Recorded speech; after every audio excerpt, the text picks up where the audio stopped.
The nuclear issue, the coalition's throwing everything at this one. It is no longer a small target opposition. We've seen various iterations of that over the last few electoral cycles. Not this one. I totally agree with your characterisation there, Kieran. They've moved from small target to rather large target, but they think it's worth it. The polling indicates there is some promise in this issue, and they are using the opportunity of this huge rollout of transmission and renewables and how that's upsetting people, and people have doubts about that, to say, why not nuclear? If 30-odd countries do it already, Canada's about to put in small modular reactors, why not? Ted O'Brien on Sunday Agenda. Yesterday, the Shadow Energy Minister saying you could build a nuclear power plant in Australia in 10 years, according to the experts he's spoken to. The best experts around the world with whom we've been engaging, Andrew, are saying Australia could have nuclear up and running within a 10-year period. Now, there's no doubt that a workforce is key. Tell him he's dreaming.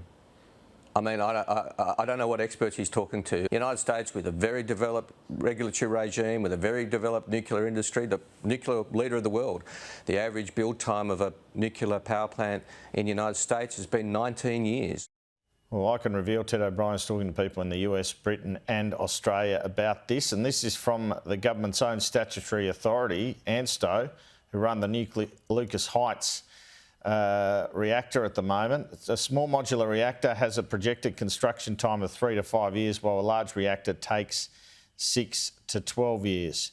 Now, I revealed last week, Kieran, on your program that the coalition is looking at 5 or 6 sites in New South Wales, Victoria and beyond for their policy.